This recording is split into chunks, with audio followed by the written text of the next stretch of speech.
the end. Just what does it mean for you to see those guys go out, especially Armando, who's now played the most games in ACC this year? Yeah, it was just a really emotional night, seeing them before the game with their parents on the floor. And,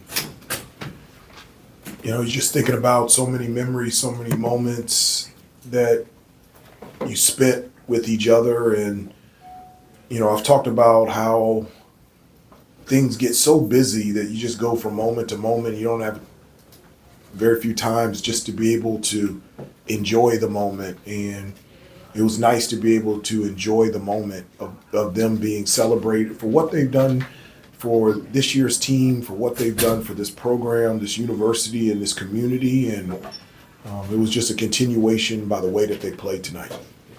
Did you know he was going to shoot those threes there at the end? I did not. But if they go in, I'm okay. And it's the first three that he's hit since we played Oklahoma in Charlotte. So it's the first of 2024. And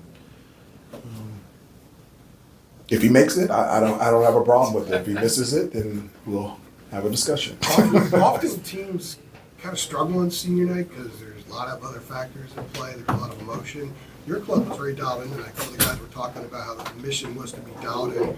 Don't let the other things sort of get in the way of that. No, they've been really good at that all season, eliminating or turning down the noise and focusing on what's most important. And what was most important was our preparation, our practice, how we played tonight.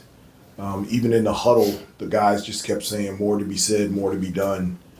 But I think it was also a motivational factor from the standpoint it was really a desire for them, you know, to hang a banner and to at worst be, you know, regular season ACC champs. And that's something that hasn't happened in 5 years, and it was something that this group desperately wanted to do. Aside from getting to Armando. Aside from getting a win, last one, what were you most pleased with tonight? I was really proud of our defense. I thought, you know, you talked about being locked in. I thought we were really locked in defensively. I thought our energy, our effort, attention to detail was really good. I thought we were impactful on the ball, with the exception of some offensive rebounds that led to 7 points in the first half. I thought we did a good job limiting them to one shot every possession. I thought we were disciplined for the most part, staying down on shot fakes. It put us in good positions to defend their three-point shooters.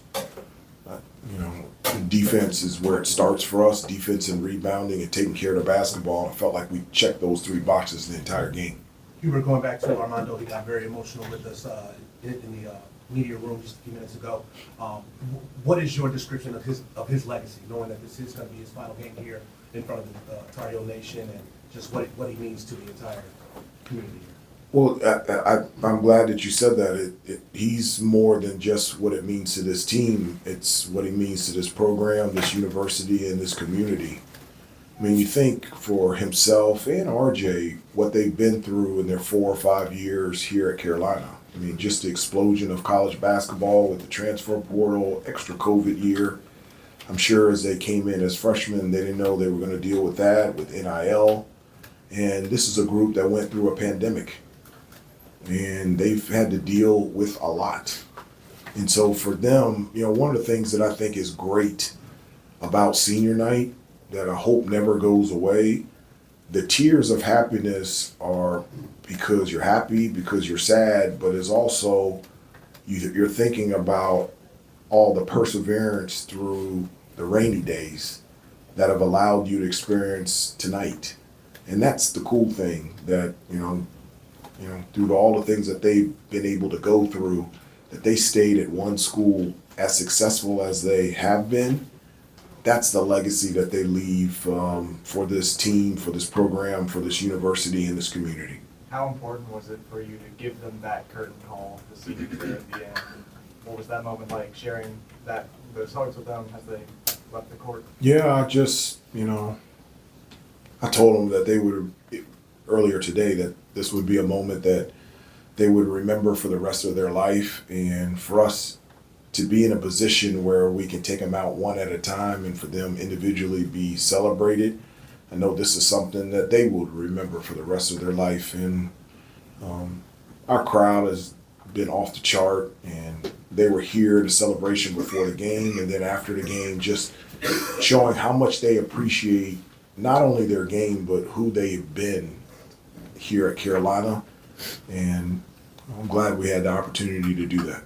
Hubert, before the game and even at points during the game, RJ got a lot of one more year chance. There were a lot of, one more year signs as well. I guess kind of how different was it seeing that? Because obviously, a fifth year senior is a more, I guess, recent thing with the COVID and everything like that. So how different was it to see, people, pleading for a player to take a fifth year? Well, I mean, they've done that over the last couple of years. They did that with Leaky, and they did that with Armandos last year.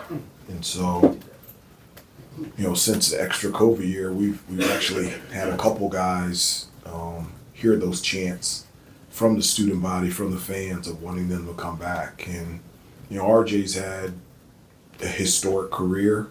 He's put himself in a position to be able to make the best decision that's best for him and his family.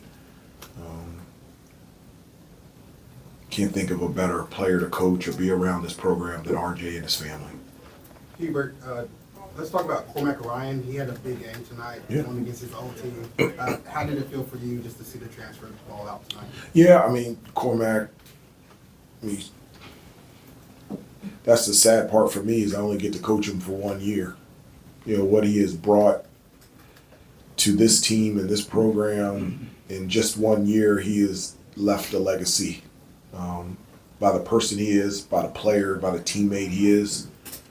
Usually it's a somewhat emotional playing your former team, but I don't think there were very few guys from the team that were on when he was at Notre Dame. So it was almost, kind of playing against a new team. But, Cormac's always locked in. He's our guy, the voice in the locker room and the huddles on the court. And he had everybody, focused on what was most important for us, and that was to get a win tonight. Tell me about the defensive intensity that your seniors like Cormac and Armando brought tonight. Yeah, just defensively, our guys know what allows us to have success. I think we can score. I think what has allowed us to be successful thus far has been our commitment to defense. I remember speaking to you guys right before the Oklahoma game, and I had spoken to the team and I said we hadn't made a full commitment to it, to defending and rebounding. And since that time, I think we've out-rebounded every opponent 19 in a row. I mean, that's huge. And then from that Oklahoma game, obviously it's varied a little bit, but I think our defense has been consistent. In league stats, we're number one defensively and defending the three, and in combination with how we can score, that puts you in a position to be successful whomever you play. Armando 2 for 2 from behind the arc. Were you aware that he was becoming a sharpshooter? No. And, he can shoot the three, and I've told him he can shoot it. I just want him to shoot it at the right time. And because he's so good around the basket, I don't want him to go away from dominating points in the paint. I'll let anybody on the team, you can use whatever is in your bag. Sometimes the question is, a debate on what's actually in the bag. But I've given Armando permission to shoot the three. He can shoot it. I just want him to shoot it at the right time, and I don't want him to go away from what he does real best, and that's rebounding and dominate points in the paint. So you say the 3 is in Armando's bag? It is in his bag at the right time. Now, when is the right time? Maybe never. I don't know.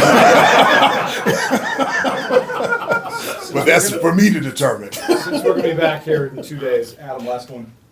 Hubert, did you have any sort of message afterward about clinching a share of the ACC regular season, or is that I did. talk about that another day? No, we talked about it. We talked about it before the game. We talked about it after the game, and we talked about the opportunity to play Duke on Saturday and have a chance to win it outright. And so,